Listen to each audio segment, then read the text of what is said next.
Allez, Boker Tov. Alors ce matin, on est Bezrat Hashem, on va voir Parashat Pinchas. Et il y a un sujet récurrent dans la Parashat de Pinchas. Il y a un thème, on parle de l'héritage. Alors on va voir que de plusieurs manières on parle de l'héritage. Mais avant ça, j'aimerais vous poser une question. Est-ce que quelqu'un sait qui étaient les enfants de Moshe Rabbeinu? Moshe Rabbeinu, c'était le plus grand des plus grands. Moshe Rabbeinu, notre maître à tous. Et ses enfants, comment ils s'appelaient les enfants de Moshe Rabbeinu? Ils s'appelaient Gershom et Eliezer, d'accord? Mais on n'en entend pas parler. Ils sont partis aux oubliettes. Qu'est-ce qu'ils sont devenus? Qui a été le successeur de Moshe Rabbeinu? Yehoshua bin Nun.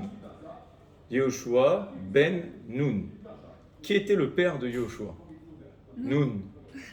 D'accord? Un drôle de nom. Ouais. Yehoshua ben Nun. Donc on a ici deux personnages et j'aimerais focaliser sur eux.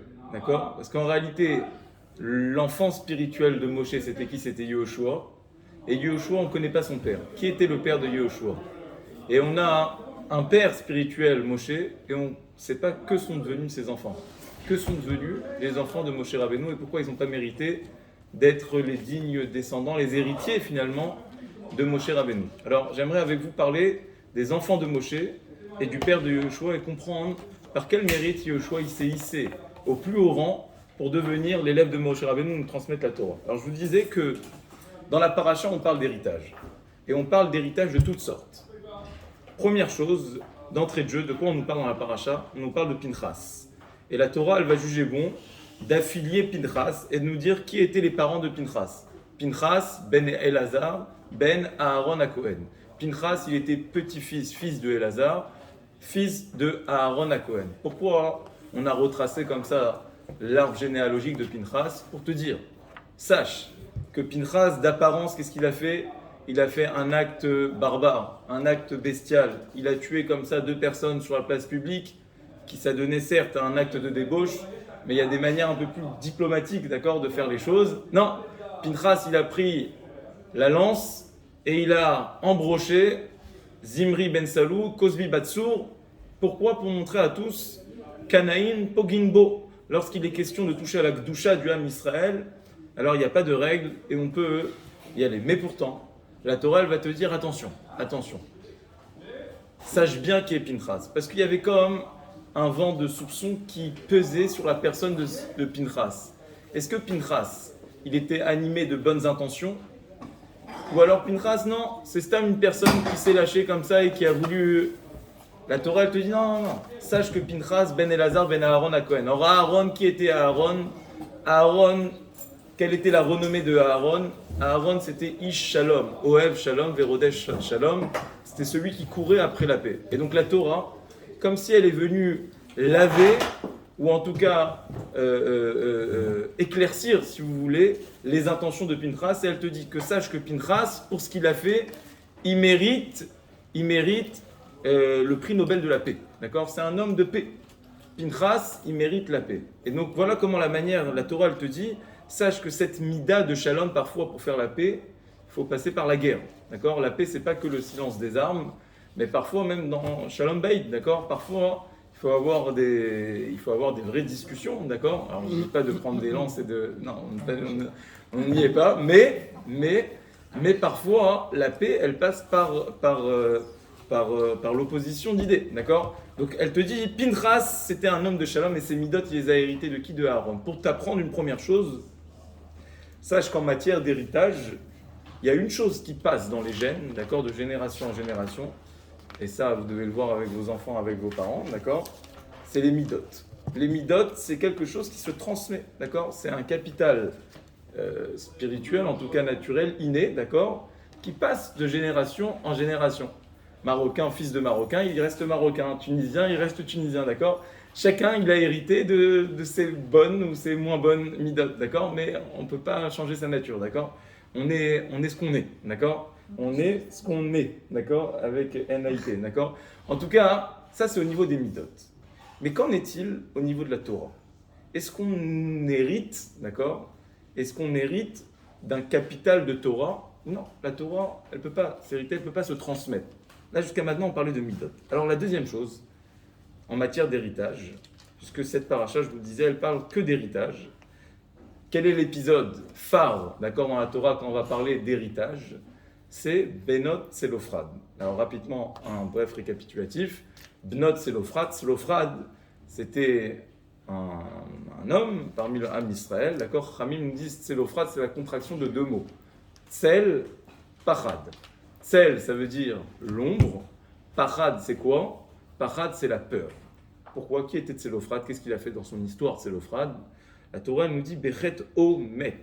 Tselophrad, c'est un homme qui est mort de par sa faute. Quelle est la faute de Tselophrad? Tselophrad, Chachamim nous disent, selon une vision, c'était le Mekoshesh Etzim. Mekoshesh Etzim, c'est cet homme qui a amassé plusieurs brindilles, plusieurs bois, d'accord, pendant Shabbat. Le premier homme de l'histoire à avoir transgressé Shabbat, c'est Tselophrad. Et pourquoi il s'appelle Tsel Pachad, à l'ombre de la crainte, à l'ombre de la peur? Parce que Chachamim nous disent que Tselophrad, il était plein de bonnes intentions. Il a fait ce qu'on appelle dans la Torah Avera Lishma. Une faute, l'Eshem Shamaim. Est-ce qu'on peut fauter l'Eshem Shamaim? On peut faire une faute pour Dieu? Oui. La Gemara dit oui. Qui est l'exemple type de cette faute? C'est Tselophrad. Pourquoi est-ce qu'il a fait cette faute, le Mekoshesh Etzim? En réalité, il cherchait à montrer et à prouver qu'il y a une justice et que lorsqu'on fait une faute, on est puni. Et donc il s'est comme quelque part sacrifié en fautant.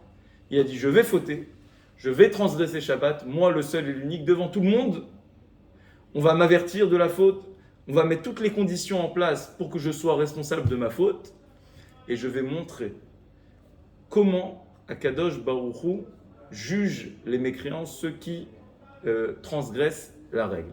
Et donc de cette manière, en faisant cette faute, il voulait, si vous voulez, jeter une ombre, celle, parade, de peur, de crainte, inspirer la crainte au sein du Ham Israël. Ça, c'est ce qu'il a cherché à faire Tselophrad. Donc Tselophrad est mort, et il n'a pas eu, j'allais dire malheureusement, c'est bien aussi, mais il n'a pas eu de garçon, d'accord? Il a eu 5 filles, d'accord? 5 filles. Et ces 5 filles sont venues voir Moshe Rabbeinu, lui ont dit, en matière d'héritage, qu'est-ce qui se passe? En général, d'après la loi juive, les hommes héritent, les femmes, lorsqu'il y a des hommes, n'héritent pas. Et là, le chidouche, justement, la nouveauté de cette règle, c'est qu'en matière d'héritage, s'il n'y a que des filles, alors les filles vont, oui, se partager le capital du père, l'héritage du père. Et elles sont venues poser cette question à Moshe Rabbeinu, lui ont dit, qu'est-ce qu'on fait? On n'est que des filles, qui va hériter? Oui, on peut hériter. Moshe Rabbeinu lui a dit oui.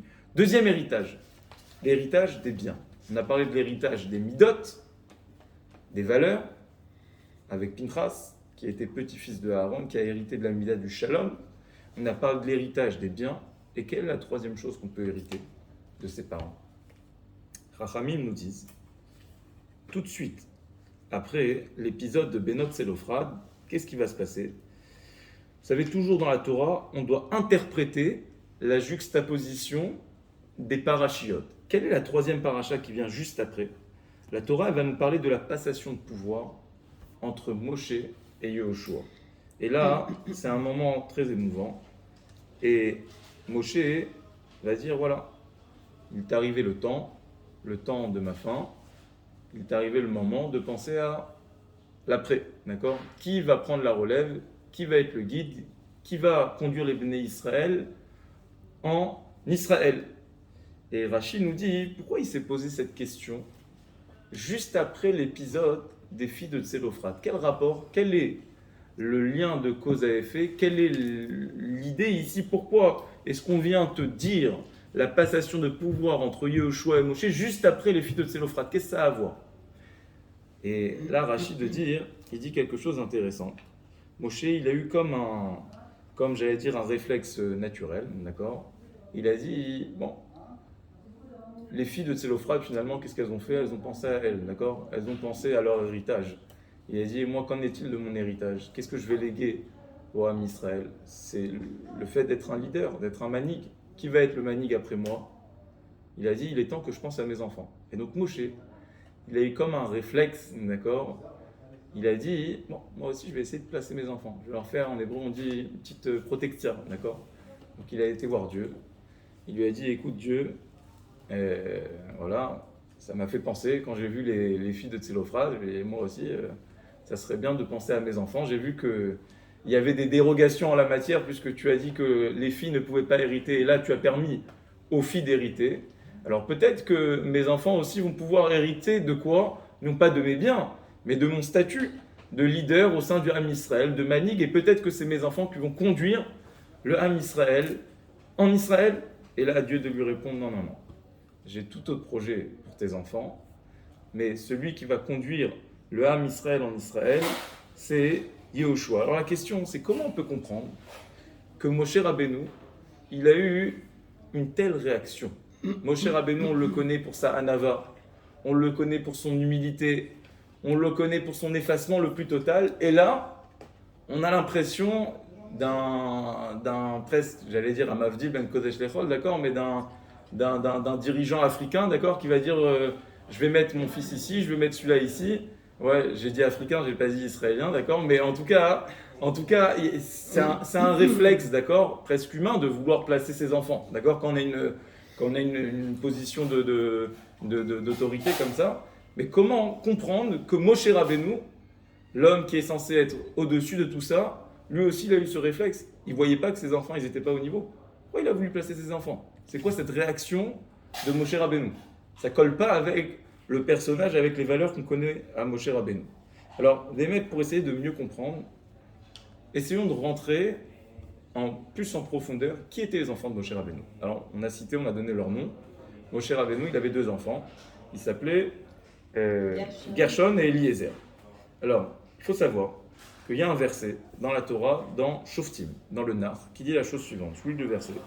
Vayakumu lahem benedam. Et voici que se sont levés benedam, des enfants de Dan, et à Pessel. Et ils ont érigé un Pessel, c'est-à-dire une idole. Veyehonatan ben Gershon. Et voici qu'un homme au nom de Yehonatan, qui était le fils de Gershon. Ben, qui était Gershon, le fils de qui? Ben Moshe. Or, dans la Torah, il n'y a pas écrit Ben Moshe. Il y a écrit Ben Ménaché. Qui était Ménaché? Ménaché, c'était un des rois juifs, d'accord, qui a perverti le Ham Israël, qui l'a détourné complètement vers l'idolâtrie, d'accord. Donc là, on se trouve des générations plus tard, lorsque les Bnei Israël sont déjà rentrés en Égypte, et on parle du fils de Gershon, d'accord, le petit-fils de Moshe. Mais ce petit-fils n'est pas appelé petit-fils de Moshe, on lui a rajouté une lettre, d'accord. On est passé de Moshe, Mem, Shin, He, et on a rajouté quelle lettre? On a rajouté la lettre Nun, d'accord. Pensez à Yoshua bin Nun, d'accord. Là aussi, on a rajouté la lettre Nun, d'accord. Et de Moshe, on est passé à Ménaché. Du plus grand des tzaddik, on est passé à un des plus grands Rechaïm de l'histoire, Ménaché. Voilà que le fils de Moshe est appelé fils de Ménaché, fils du rachat, et lui aussi va pervertir le Ham Israël dans l'idolâtrie. Il y a le coup de Shimoni, il demande, le Midrash, il dit, je ne comprends pas. Vechi ben Ménaché, valo ben Moshe. Il n'était pas fils de Ménaché, il était fils de Moshe. Pourquoi la Torah l'appelle fils de Ménaché? Et là, le Midrash de répondre, Mitar sha'asama ase Ménaché, talao akatouv be Ménaché. Comme il s'est conduit comme le fils de Ménaché, autrement dit, il a pris à son actif les actions de Ménaché. Il a lui aussi poursuivi l'action de Ménaché, à savoir l'idolâtrie. Okay. Donc, on l'a appelé fils de Ménaché. Autrement dit, il est devenu le fils de Ménaché parce qu'il a rattaché à sa cause les actions de Ménaché. Donc, il est devenu son digne héritier, d'accord? Idolâtre, fils d'idolâtre. Donc, voilà comment la Torah nous dit, entre les lignes, que le petit-fils de Moshe est devenu un idolâtre. Plus que ça. Lorsque Moshe s'est marié avec Tzipora, il a fait... Donc ils étaient en plein chidour, d'accord, avec Yitro. Et Yitro, il a dit, je vais te poser une condition. Yitro, qui il était avant de se convertir? Il était Komer la Avodazara. C'était un très très grand prêtre, idolâtre, reconnu. Il a dit à Moshe, je vais faire un pacte avec toi. Je te permets de te marier avec ma fille à une seule condition. Que le premier enfant que vous allez avoir, vous le destiniez complètement à l'idolâtrie. Tu vas me jurer maintenant, d'accord, avant que je te donne ma femme en épouse, tu vas me jurer que avant que je te donne ma fille, tu vas me jurer que le premier enfant que vous allez avoir, Gershon, tu vas le destiner à l'idolâtrie. Maintenant, a priori, Yitro, il était déjà dans une phase ascendante, d'accord? Il était déjà en vue de se rapprocher de la Torah, d'accord? Il était déjà en phase de tchouva. Comment Yitro, il peut exiger cela de Moshe? Plus que ça, qu'est-ce qu'il a dit Moshe? Vous connaissez l'histoire, si c'est marié avec Tzipora, d'accord? C'est qu'il a accepté le deal du beau-père, d'accord? Donc il avait un beau-père un peu loufoque, mais en tout cas, il a accepté. Et il lui a dit, je m'engage sur l'honneur, il a juré, mon premier fils, je le donne à la Vodazara. Hein? Moshe Rabbeinu, il a juré que son premier fils, il allait le donner à la Vodazara. Comment c'est possible? Comment on peut comprendre ça? Et qu'est-ce qui s'est passé? Béhémet! Son premier fils, il a été idolâtre. Son petit-fils, Yehonatan, d'accord? Bon, il y a des Yehonatan qui ont raté. Mais en tout cas, son petit-fils, Yehonatan, il est devenu idolâtre. Fils de Gershon, fils de Ménaché. En réalité, c'est Moshe qui est... Mais il a pris les actions de Ménaché. Comment Moshe, il a pu faire ça? Alors, c'est une petite parenthèse, d'accord? Mais parfois, on a tendance chacun à se... Mais il avait déjà connu Hachem, Moshe, à l'époque? Oui, bien sûr. C'était après l'épisode du Puissant Ardent. Ah, c'était après l'épisode. Alors, en réalité, on a pas encore la notion de... On a tous tendance à vouloir créer des stratégies en matière d'éducation. D'accord?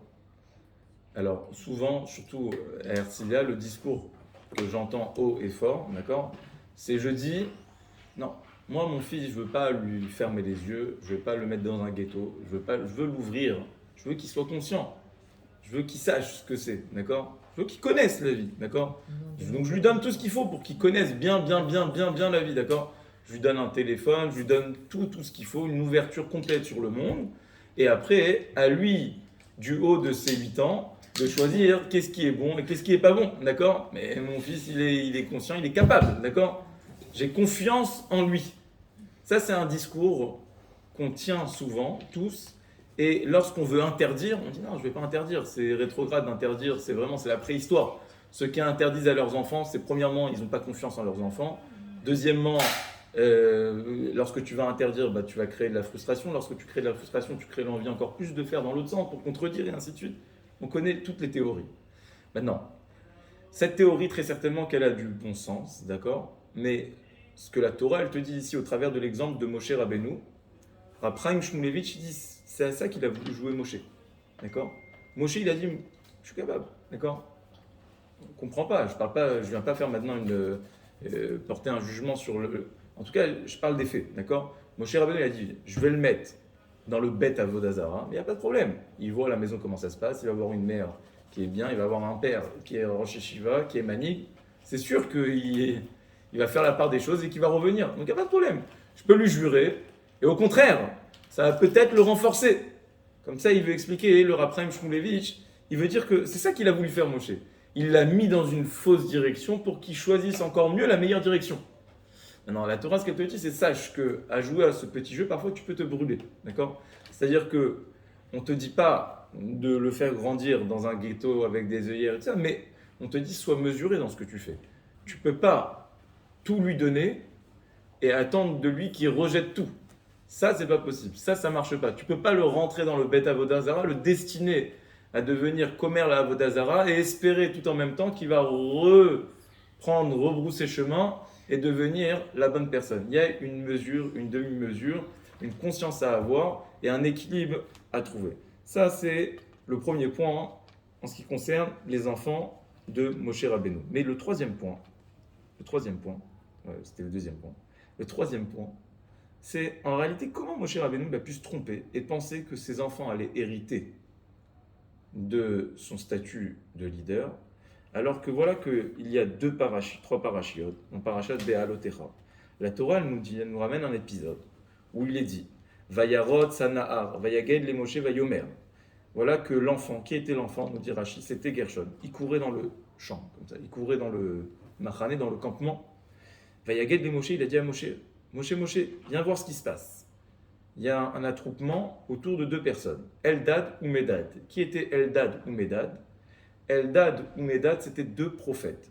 Et ils étaient en train de prophétiser à ciel ouvert devant tout le peuple Mais qu'est-ce qu'ils disaient dans leur prophétie?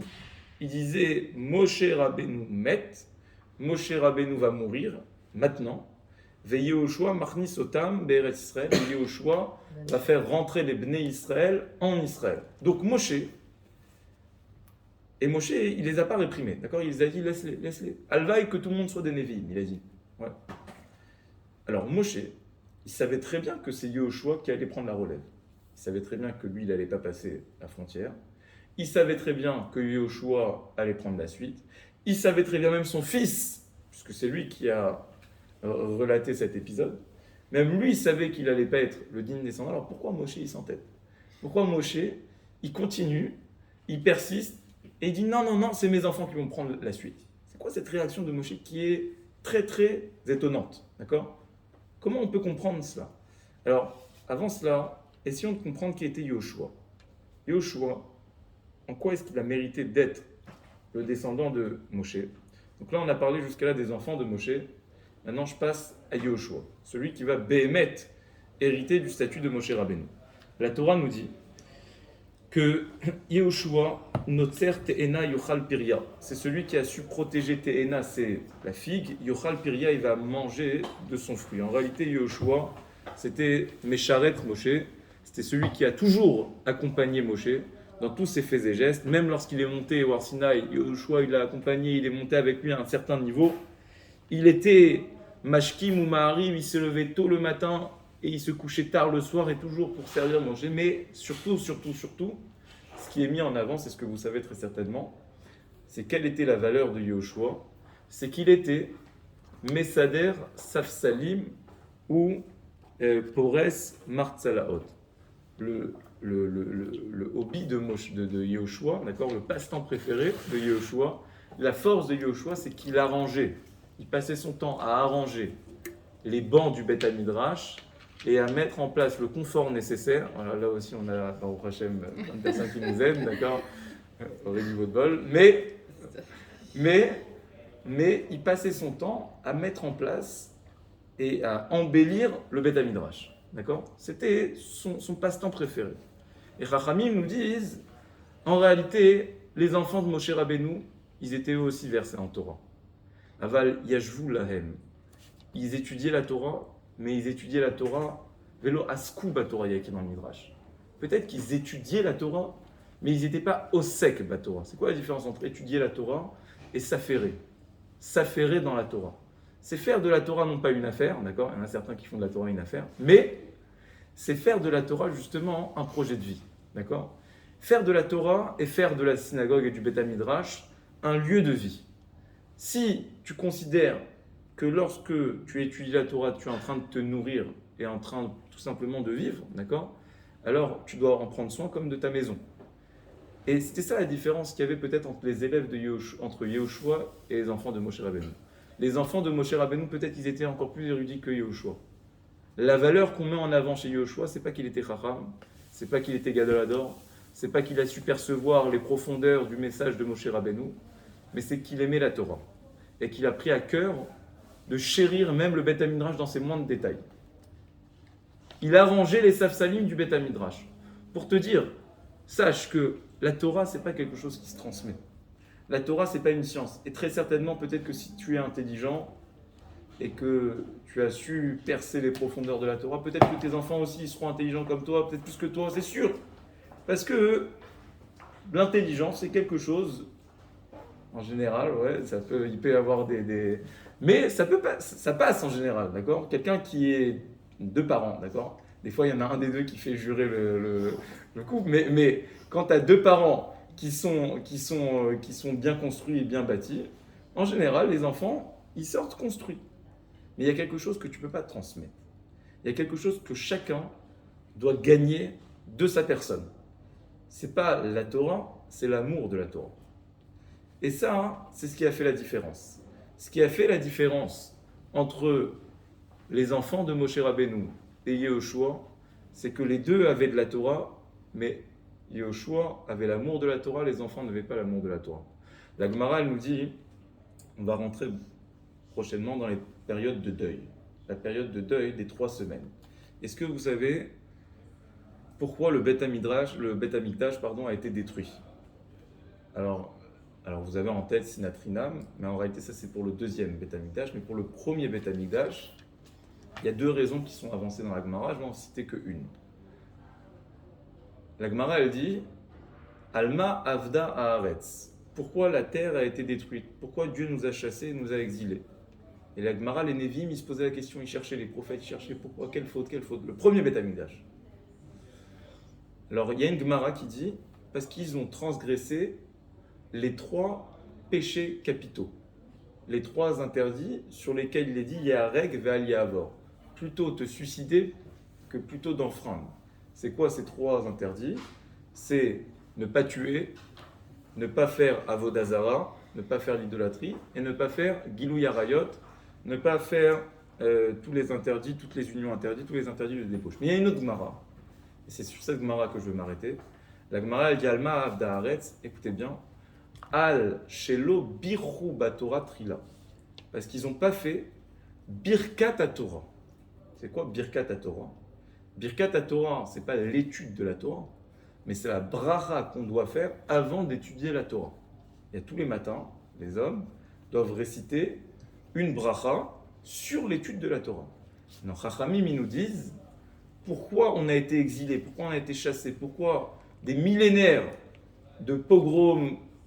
Pourquoi? Parce qu'on n'a pas fait la bracha sur la Torah. Pas parce qu'on n'a pas étudié la Torah, on étudie la Torah, on n'a pas fait la bracha sur la Torah. C'est quoi la bracha? Qu'est-ce qu'on dit dans cette bracha? Dans cette bracha, on demande à Hachem Ve'arevna Hachem Eloken et divrei Toratecha. Fais en sorte que cette Torah, elle soit arev. Arev, ça veut dire quoi? Agréable. Qu'on ait du goût, qu'on ait de l'amour. Ve'se'etzae tse'etzaenu.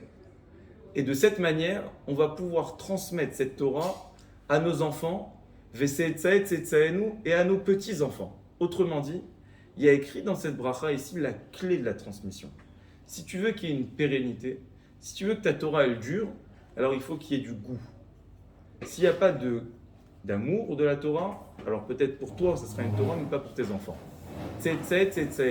Voilà pourquoi on a été chassé, on a été exilé, parce qu'on n'a pas pris le temps de méditer sur cette bracha. On accomplissait la Torah, on n'avait pas de goût, on n'avait pas d'amour, et donc cet amour il n'a pas été transmis, et donc c'est pas passé de génération en génération. Vous savez, le mot arev en hébreu, ça veut dire avoir du goût. Et arev, ça veut aussi dire autre chose en hébreu. Ça veut dire quoi, arev? Un garant. Arev, c'est un garant. Parce que quelle est la meilleure garantie de voir la Torah se prolonger chez nos enfants et chez nos petits-enfants? C'est le arev, le goût. S'il y a du goût, il y a de la transmission. S'il y a de l'amour, il y a de la transmission. L'amour, c'est la clé de la transmission. Et c'est pour ça que Yehoshua, il a réussi à capter cet amour. Il était plein de cet amour. Et donc c'est pour ça que c'est lui qu'on a chargé de justement transmettre la Torah au Bnei Israël. Parce que celui qui doit être le passeur d'une génération en génération, c'est pas celui qui est le plus grand des Chachamim, mais c'est celui qui est capable de prendre les Safsalim et d'aller les arranger à la fin de la journée. Pourquoi? Parce qu'il montre son affection, son attachement à la Torah. Birchu Batorat Techila. Voilà la différence entre Yehoshua. Mais je vous avais promis de vous parler du père de Yehoshua. Le père de Yehoshua, c'était Nun. On a dit. Qui était Nun? Alors, il y a un midrash qui nous ramène la chose suivante. Yehoshua, Nun, en hébreu, ça veut aussi dire les poissons. D'accord? Nun, c'est le poisson. C'est pour ça que les Tunisiens, Nun, la valeur numérique du mot Nun, c'est 50, c'est 5, c'est la main. Et donc le poisson et la main, c'est toujours lié. D'accord? Non. Quel rapport? Pourquoi le père de Yehoshua? C'est comme si on dit Yehoshua, fils du poisson. D'accord? Bon, c'est pas très glorieux. D'accord? On aurait pu. Donc on a Moshe, qui était un grand homme, qui a eu des enfants, finalement, qui se sont perdus. Et on a Yehoshua, un grand homme, qui était fils d'un poissonnier. C'est qui? Nun, d'accord? Alors il y a un midrash, c'est un midrash qui est peu connu, qui se trouve dans le livre Otzrot Yad HaChaim, qui raconte l'histoire suivante au sujet du père de Yehoshua. L'histoire raconte que un homme et une femme n'arrivaient pas à avoir d'enfants. Et cette femme pleurait, et cet homme pleurait, implorait à Kadosh Baruch Hu pour avoir des enfants. Et voilà qu'il a été exaucé dans cette filote, il a été exaucé dans ses prières, mais il continuait de pleurer. Alors, il a dit, je comprends pas. Ça y est, c'est bon, je suis enceinte, Baruch Hashem, tout va bien, magnifique. Pourquoi tu pleures? Il dit non, parce qu'on m'a montré dans les cieux que certes, on allait avoir un enfant, mais que cet enfant, écoutez bien, allait me tuer. Cet enfant allait se retourner contre moi et allait me tuer. Donc il était mal, la mère elle a dit t'inquiète pas, je vais régler ça, ne t'inquiète pas. Alors l'histoire raconte que dès la naissance, qu'est-ce qu'elle a fait la mère? Elle a pris l'enfant, il était magnifique, d'accord? Très très beau, jeune homme. Et elle l'a mis dans une comme Moshe Rabbeinu, si vous voulez, dans une petite teva, d'accord? Le Midrash il est très semblable à ce qui s'est passé avec Moshe Rabbeinu. Et elle l'a jeté au Nil, d'accord? On était Yoshua, donc c'était l'époque des Bnei Israël en exil, d'accord? En Mitzrayim, d'accord? Ils étaient en Égypte. Elle l'a mis elle aussi dans le Nil. Mais qu'est-ce qui s'est passé? Il n'a pas eu le même destin que Moshe Rabbeinu. Il a été englouti, il a été avalé, mais dans la boîte, d'accord? Donc tout allait bien, par un gros poisson, ok? Et ce gros poisson a été pêché par des pêcheurs égyptiens. Et lorsqu'ils ont ouvert le poisson, ils ont été émerveillés de voir un petit enfant. Et cet enfant, il a été pêché un peu comme Moshe Rabbeinu par des notables, par des princes, par des sarim qui étaient là-bas en Égypte. Et donc, il a été ramené au palais de Pharaon, de Paro. Et il a grandi là-bas en notable. Et il a été mandaté. Il a été missionné, sa mission. C'est devenu, lorsqu'il est devenu plus tard un jeune homme, il avait pour mission de traquer tous les juifs qui continuaient à enseigner la Torah à leurs enfants malgré les interdictions. Et donc, qu'est-ce qui s'est passé? Vous avez compris la fin de l'histoire. En réalité, ce père de ce jeune homme a été tué par son fils, qui était devenu par la force des choses un Égyptien, d'accord, qui a tué son père et qui s'est retourné contre son père. Et là, on a présenté ce sar égyptien, on l'a présenté à la mère, à la veuve. Et on lui a dit, maintenant, mariez-vous, regarde comme elle est belle, mariez-vous ensemble. Et là, la mère, qui avait connaissance du décret qui pesait sur son mari, a dit, non, non, non, je vais te raconter qui tu es, je vais te dire qui tu es. Et là, elle a dit à cet homme, sache que si tu as tué mon mari, sache que tu es mon fils. Puisque le décret qui pesait sur mon mari, c'est qu'il devait être tué par son fils. Et donc, elle lui a dit, elle lui a prouvé ça, elle lui a dit, je sais pas, un signe distinctif, montre-moi ton bras. En tout cas, bon, voilà, il y avait un truc, ok, il avait un siman. Et donc là, il a été foudroyé, d'accord, il a été émerveillé. Et elle a remarié cet enfant avec une jeune fille, d'accord, avec une juive, et ils ont eu Yehoshua. Donc en réalité, Yehoshua était le fils du poisson, non pas le fils du poissonnier, mais était le fils de l'homme qui a survécu grâce au poisson. C'est pour ça qu'il s'appelait Yehoshua ben Nun, le fils du poisson, dans le sens l'homme qui a traversé le Nil par le poisson. Alors pourquoi je vous raconte cette histoire? Parce que quand j'ai lu ce midrash, bon, c'est un midrash qu'on n'a pas l'habitude d'entendre, d'accord, qu'on ne connaissait pas, que moi-même je ne connaissais pas, mais j'ai réfléchi quand même sur peut-être la moralité qu'on pourrait trouver derrière cette histoire. C'est une histoire qui est très cruelle, qui est très dure, d'accord? Un fils qui se lève et qui tue son père sans le savoir. Mais je pense qu'il y a pour nous quelque chose à entendre derrière ce message. Et c'est avec ça que j'aimerais finir. En réalité, en somme, on est en présence de Moshe, qui était un père et qui n'a pas eu d'enfant spirituellement, d'accord? Ses enfants, en tout cas, ils n'ont pas pris la relève. Et on est en présence d'un fils, Yehoshua, qui est devenu par la force des choses le fils de Moshe Rabbeinu et qui s'est formé tout seul, qui n'avait pas de père, qui n'avait pas de grand-père, qui a tué son père. Ça veut dire quoi tuer son père? Ça veut dire quoi tuer son père spirituellement? Tuer son père? Alors, bien évidemment, j'essaye de comprendre la métaphore qu'il y a derrière le midrash, ta question de tuer ses parents, d'accord, Chas v'shalom, mais l'idée ici, c'est d'être capable de vivre non pas au travers de ses parents. Yehoshua, c'est quelqu'un qui ne devait rien à sa génétique, il ne devait rien à ses parents, il ne devait rien à son éducation, il devait tout à son maître. Il a réussi à devenir le fils de son maître. Moshe Rabbeinu a réussi à conquérir un fils son élève qui est devenu son fils, et Yehoshua a réussi à trouver un père, Moshe Rabbeinu, en étant son élève. Et je pense que c'est ça, véritablement, le secret de la transmission. La Torah, le Rambam, il nous dit, dans la Torah, il y a plusieurs valeurs. Il y a Keter Keuna, il y a Keter Malchut et il y a Keter Torah. Il y a 3 grandeurs, 3 attributs que tu peux avoir. Keter Keuna, la Keuna c'est quoi? C'est la prêtrise, c'est les midot, c'est les bonnes valeurs. On a tous des midot qu'on hérite de nos parents. Keter Keuna, il passe de génération en génération. Si tu es Cohen, tu es fils de Cohen et ton petit-fils il sera Cohen aussi. Très bien, il n'y a pas de problème. Parce que les midot, comme on l'a vu avec Pinchas, elles passent de génération en génération. Ineni notenlo et beriti shalom. Pinchas, il a hérité de ça et ils ont eu la Keuna, adoré Dorot, pour nous apprendre que les midot, elles passent d'une génération en génération. Il y a la mishpacha des Kohanim, il y a la mishpacha des Lévi'im, il y a la mishpacha Israël, chacun il a sa mishpacha et chacun il a sa spécificité, et chacun il a ses midot. Et n'aie pas peur, les midot elles vont passer. Les bonnes valeurs, les mauvaises valeurs, elles vont passer. Ça c'est Keter Keuna, elle se transmet de génération en génération. Keter Malchut, Malchut c'est quoi? C'est l'argent, c'est la richesse, ça aussi ça passe. Ça passe, les biens aussi ils vont passer. Mais le Rambam il finit, dans les Chot Yesodei à Torah, il dit il y a un Keter. Il y a une couronne qui ne passe pas de génération en génération. C'est Keter Torah. La Torah, elle ne passe pas. Kol a Rotse, Yavo Veitol. Celui qui veut, qu'il vienne et qu'il l'apprenne. Ça ne passe pas de génération en génération. Il faut se constituer élève de ton maître pour que la Torah, elle passe de génération en génération. Il faut créer chez toi de l'amour de la Torah pour qu'elle passe de génération en génération. Si tu penses qu'en étant religieux, tes enfants ils sont religieux, regarde Moshe Rabbeinu et détrompe-toi. Sache, regarde le Rav Shach et détrompe-toi. Regarde les grands rabbanim et détrompe-toi. Le Midrash, il dit pourquoi Hachem il a fait en sorte que tous les grands rabbanim, leurs enfants, c'est un Midrash qui dit ça. Mi penema talmidei chachamim en metsuyin, latzet mi benem talmid chacham. Pourquoi on voit comme une règle de malchance, d'accord, que tous les talmidei chachamim, leurs enfants, ils sortent pas talmidei chachamim pour t'apprendre, shelo yomru Torah Yerushalanu, pour t'apprendre que la Torah, elle ne s'hérite pas. La Torah, elle se mérite. C'est un héritage.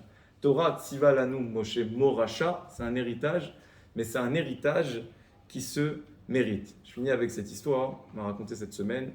Il y a quelqu'un qui a été voir le Rav Steinman et il lui a dit faites-moi une bracha, mon enfant il vient de naître pour qu'il devienne un grand Talmid Chacham. Alors le Rav Steinman il a regardé en souriant et il lui a dit si tu veux que ton fils devienne Talmid Chacham, il faut qu'il te regarde étudier. Donc il faut que toi-même tu étudies énormément. Pas que ça va se transmettre. Tu vas étudier, il va être imprégné, il va avoir un modèle face à lui. Et peut-être que ça va influer. Et alors faites-moi une bracha pour que moi-même j'étudie. Il faisait comme ça du pilpoul, d'accord? Alors le Rav Steinman lui a dit pour que toi t'étudies, il faut que toi tu aies de l'amour de la Torah. Ça ne suffit pas maintenant d'étudier de ça. Il faut que tu aies de l'amour de la Torah, ok? Alors il lui a dit alors, faites-moi une bracha pour que j'ai de l'amour de la Torah. Il lui a dit pour que tu aies de l'amour de la Torah, il faut que tu étudies. Alors il a dit, alors quoi, c'est le serment? Il a dit, oui, il n'y a pas de recette, d'accord? Il n'y a pas de secret magique. La Keter Torah, pour que ça passe, il faut travailler, d'accord? C'est jamais acquis. C'est jamais acquis. Pour être sûr, pour s'assurer que nos enfants, ils vous font être dans le délire de la Torah, alors c'est comme un cœur battant qu'il faut entretenir, qu'il faut faire battre tout le temps, il faut toujours redoubler d'ingéniosité, d'amour de la Torah, leur montrer cet amour, Bezrat Hashem, pour que cet amour, elle passe chez nos enfants. Adoré Dorod, Vetsetzanu, Vetsetzanu, Amen, Ve Amen. Shabbat Shalom.